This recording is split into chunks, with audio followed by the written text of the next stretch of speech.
जय साईं राम दोस्तों।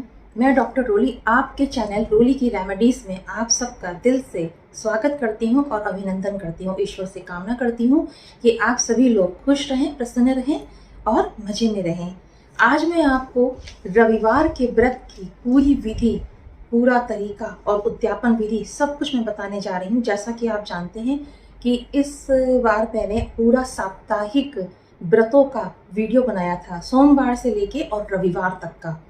तो आज हमारा ये लास्ट है जो कि रविवार का व्रत है।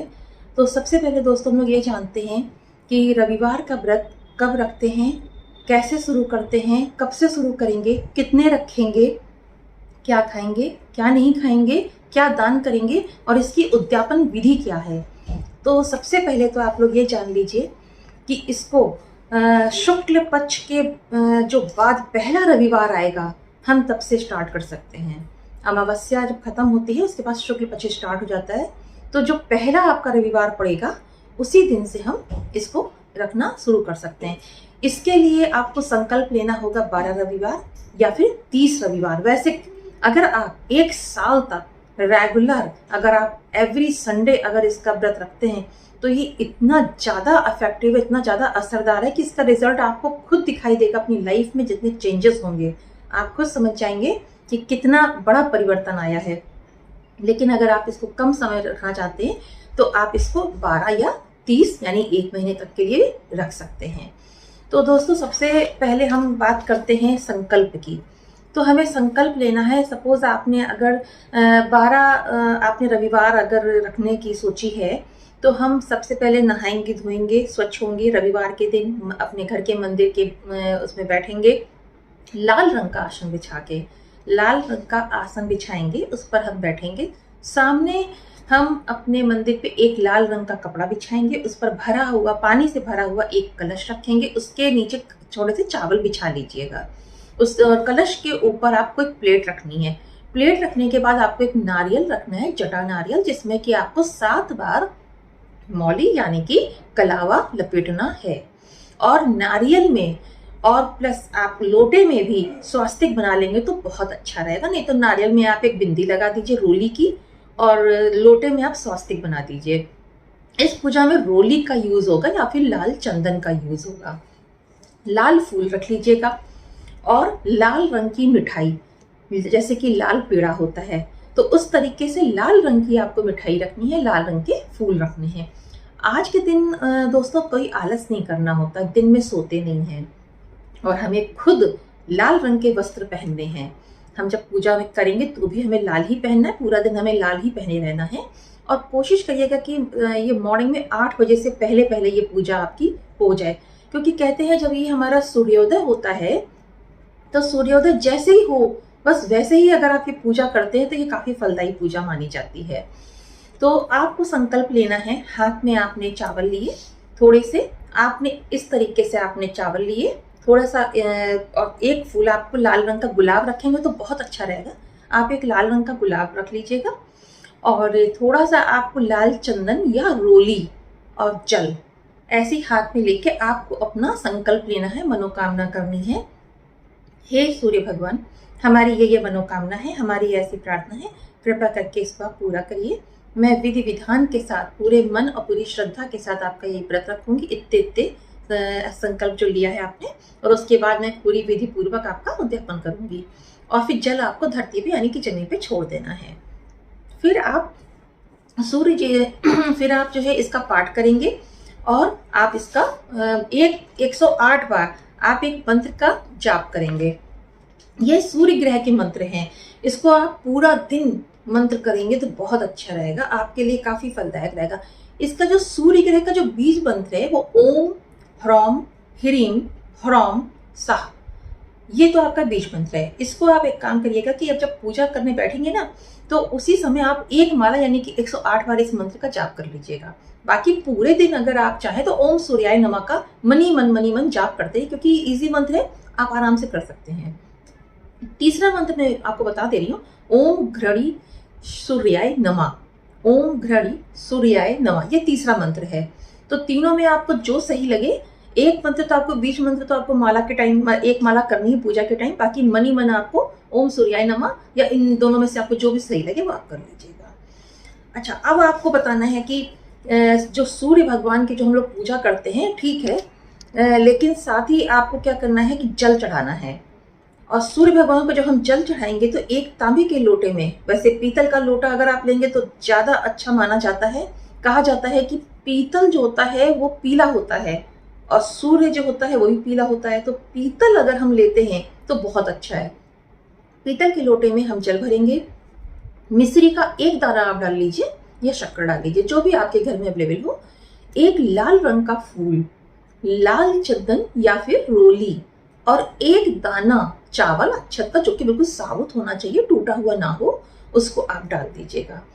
फिर आप सूरज जी को जल अर्पित करेंगे। अच्छा, सूर्य जल अर्पित करने का सिस्टम ये है कि ये जो आपके हाथ रहेंगे ना, आपकी हाइट, जितनी भी आपकी हाइट है, आपको अपनी हाइट से ऊपर करना है। आपको अपनी हाइट से ऊपर करके और इस तरीके से आपको जल गिराना है नीचे। अपने से कभी हाइट से नीचे मत करिएगा, हमेशा हाइट से ऊपर करिएगा। ओम सूर्याय नमः जितनी बार आपको करना है, 2 3 बार, 4 5 10 11 बार आप ओम सूर्याय नमः, ओम सूर्याय नमः। आपने एक परिक्रमा लगानी है, उसके बाद आपको अपनी मनोकामना कहनी है उनसे कि मेरी ये मनोकामना है, इसको आप पूरा कीजिए। करते हुए आप उनके पैर छुएंगे धरती पे, और उसके बाद आपको अब क्या करना है कि आपको पूरा दिन व्रत रखना है। व्रत के दिन आपको नमक नहीं खाना है। कोशिश करिएगा आप जैसे लाल रंग के फल, जैसे आपको सेब है या फिर आप कोई भी लाल रंग का फल खा सकते हैं, लाल रंग की आप मिठाई खा सकते हैं। आप इस तरीके का आप कुछ खाने में खाइएगा। आप प्रसाद में गेहूं के आटे का हलवा बनाइएगा। सूर्य नारायण जी को गेहूं के आटे का हलवा कहते हैं कि काफी पसंद है, इसलिए आप गेहूं के आटे का हलवा बनाइएगा। और इसको जो है आप उनको घर पे जो आप पूजा करेंगे वहां पे आप इनको भोग लगा सकते हैं। साथ ही आप लाल रंग की मिठाई भी चढ़ा सकते हैं। अब हमें क्या खाना है, हम दिन में तो हम फलाहार रहेंगे, लेकिन रात के टाइम पे जब हम पूजा करेंगे, पहले तो हम सांझ के टाइम पे आरती कर लेते हैं, लेकिन सूर्य अस्त से पहले पहले हमें ये भोजन कर लेना है। हमें आरती भी करनी है, भोजन भी करना है। आपको खाना क्या है, तेल नमक नहीं खाएंगे। आज के दिन तेल नहीं खाएंगे। अगर आपको कोई पराठे वगैरह बनाने हैं तो आप घी पे बना सकते हैं, देसी घी जो आपका शुद्ध देसी घी होता है, उसमें पराठे बना सकते हैं। आप घी खा सकते हैं, गेहूं का हलवा खा सकते हैं। और सूर्यास्त के बाद भोजन नहीं करेंगे, ये ध्यान रखिएगा। उसके पहले आपको भोजन करना है। और खुद खाने से पहले छोटे छोटे बच्चों को कुछ, अगर आपको कोई ज्यादा बच्चे नहीं मिलते तो एक बच्चे को, जो आपके घर में सेवक, अगर आप बाहर भी नहीं जा सकते हैं तो घर में आपके जो मेड है, आपकी कुक है, आपका ड्राइवर है, किसी के भी कोई बच्चे को आप ये पकड़ा दीजिए, कुछ भी खाने को दे दीजिए, चाहे वो मिठाई ही क्यों ना हो, एक फल ही क्यों ना, एक कुछ नहीं तो आप एक एप्पल ही दे दीजिए बच्चे को, लेकिन किसी को खिला के ही आप खाइएगा। अब आपको एक चीज और भी मैं बताना चाहूंगी कि ये रविवार का जो व्रत होता है आप तभी रखेंगे जब आप शनिवार का नहीं रख रहे हैं, क्योंकि शनिवार और रविवार दोनों व्रत एक साथ नहीं रखे जा सकते। इसलिए ये ध्यान रखिएगा, अगर आप शनिवार का व्रत रख रहे हैं तो फिर आप रविवार का नहीं रखेंगे, और रविवार का रख रहे हैं तो शनिवार का नहीं रखेंगे। इसका जो दोस्तों फल मिलता है, इसका फल ये रहता है व्रत रखने से कि हमें नौकरी मिलती। काफी लंबे समय से हम परेशान हैं, हमें कोई नौकरी नहीं मिल रही है, हमारा व्यवसाय है, व्यवसाय नहीं चल रहा है, तो इसमें आपको अगर ये व्रत आप कंटिन्यू करते हैं, अगर 1 साल तक करते हैं तो बहुत ही उत्तम रहेगा।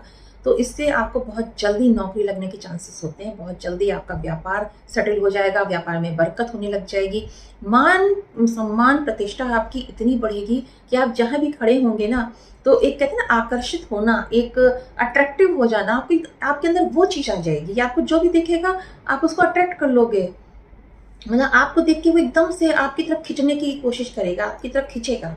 तो ये व्रत, ये चीज आपको बहुत प्लस पॉइंट है कि आपको बहुत अच्छा फल देगा।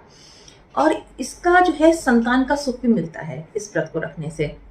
बहुत दिनों से कोई संतान, हमारे काफी टाइम हो चुका है शादी को लेकर, हमें कोई संतान नहीं प्राप्त हो रही है, तो आप इस व्रत को रखेंगे तो आपको बहुत जल्दी इसका फल मिलेगा। और अगर संतान है तो वो फिर आप जिद्दी है, बात नहीं मानती, या किसी तरीके से गलत रास्ते पे चली गई है, तो अगर आप ऐसा व्रत रखते हैं तो अपने संतान के नाम पे आप रख सकते हैं। फिर आप इसका फल खुद देख लेंगे। पति पत्नी के संबंध अच्छे नहीं हैं, शादी हो गई, हमारे पति पत्नी में कोई वैसी कोई बैर नहीं, लेकिन फिर भी हमारी नोकझोंक होती रहती है, फिर भी खटपट होती रहती है। हमारे परिवार में जो जितने भी रिलेटिव जितने मेंबर्स हैं आपस में बनती नहीं हैं। जो भी हमारे परिवार के सदस्य हैं उन लोगों से बनती नहीं है, उन लोगों से खटपट होती रहती है, उसके लिए ये व्रत बहुत अच्छा है। स्किन रोग और हड्डी के रोग, कहते हैं सूर्य जी का जो व्रत रखते हैं, सूर्य नारायण जी का, तो वो एक्चुअली सूर्य ग्रह जो होता है वो हमारी बैकबोन कहलाता है। तो हड्डियों से रिलेटेड यानी बोन से रिलेटेड आपको कोई भी अगर प्रॉब्लम है ना, तो आप इस व्रत को जरूर करके देखना। इसका जो फल होगा वो आपको खुद ही पता चल जाएगा, क्योंकि आपकी लाइफ में जो चेंजेस आएंगे ना, उससे आपको फर्क पड़ेगा कि हाँ इस व्रत को रखा तो ऐसा चेंज आया। ऊपर से आपको इतना मतलब धन दौलत मान सम्मान, बच्चों का सुख और परिवार के सभी सदस्यों का प्यार, सब कुछ इससे मिलता है, सब कुछ मिलता है। अब दोस्तों मैं आपको बताने जा रही हूँ उद्यापन विधि कैसे करते हैं। उद्यापन विधि आपने जैसे सपोज आपने 12 रखे थे, तो मेरा मानना तो ये है जैसे आपने 12 का संकल्प लिया है, तो 13वां जो आपका रविवार होगा ना, 13वें रविवार में आपने उद्यापन लेना है। हो सके तो पंडित जी को बुलाइएगा, अगर नहीं आपकी सामर्थ्य है पंडित जी को बुलाने की तो आप खुद भी कर सकते हैं। आपको सेम वैसे ही पूजा करनी है, खुद लाल रंग के वस्त्र पहनने हैं और वही पाठ करना है, और आपको वैसे ही विधि विधान के साथ में पूजा करनी है जैसे आप हर रविवार करते चले आए हैं। अगर आप उद्यापन पंडित जी से करा रहे हैं तो ठीक है, और नहीं तो आप खुद कर लीजिएगा। इसमें हवन आपको करना है आम की लकड़ी और आकड़े की लकड़ी। ये आपको बहुत आसानी से पंसारी की शॉप से मिल जाएगा, और उनसे कहिएगा कि हमें रविवार के व्रत के लिए आकड़े की लकड़ी और आम की लकड़ी की समिधा दे दें। समिधा में सब कुछ होता है, तो ये आप उस लकड़ी से लेकर के हवन सामग्री में आप डाल सकते हैं। इसमें आप गेहूं का दान जरूर करिएगा। अगर आप पंडित जी को बुलाते हैं तो पंडित जी को आप लाल रंग के वस्त्र दीजिएगा और गेहूं जरूर दीजिएगा, गेहूं का दान कर दीजिएगा, उनको गेहूं दीजिएगा, लाल रंग के फल जरूर दीजिएगा उन्हें, और उनसे आप बस एक थोड़ी जो भी आपकी इच्छा अनुसार हो वो दक्षिणा आप उनको दे दीजिएगा। और बस इतना आपको करना है आपको उद्यापन में। और उसके बाद आपको जो उद्यापन के बाद जो हवन होगा, हवन के बाद आपको सबसे पहले खाना नहीं है, खुद नहीं खाना है, सीधे आप मंदिर निकल जाना है। मंदिर के बाहर, या अगर आप चाहें तो पंडित जी को, नहीं तो आप कोशिश करिएगा कि छोटे बच्चों को या फिर ऐसे व्यक्ति को जो बहुत बुजुर्ग है उसको गेहूं दीजिएगा, लाल रंग की मिठाई दीजिएगा। और आप जैसे फल होते हैं लाल रंग के, ये सेब वगैरह होते हैं, आप ये सब फल दीजिए, लाल रंग के अंगूर दीजिए। इस तरीके के लाल फल, लाल मिठाई और गेहूं का हलवा बना करके आप देंगे तो वो ज़्यादा सही रहेगा। आप वैसा भी गेहूं दे सकते हैं और गेहूं का हलवा भी बना के आप दे सकते हैं। तो आप ये दान करने के बाद ही खुद भोजन ग्रहण करिएगा। उस दिन आपको गेहूं के आटे का जो हलवा बनेगा, देसी घी में बनाना है आपको, वो जरूर आपको खाना है उद्यापन के बाद। उसके बाद आप अपना व्रत आराम से खोल सकते हैं। तो ये रही दोस्तों रविवार के व्रत की पूर्ण जानकारी, विधि और उद्यापन विधि। आप इस व्रत को करिएगा और इसका जो फर्क है, जो आपकी लाइफ में चेंजेस हैं, वो आपको खुद ब खुद दिखाई देंगे।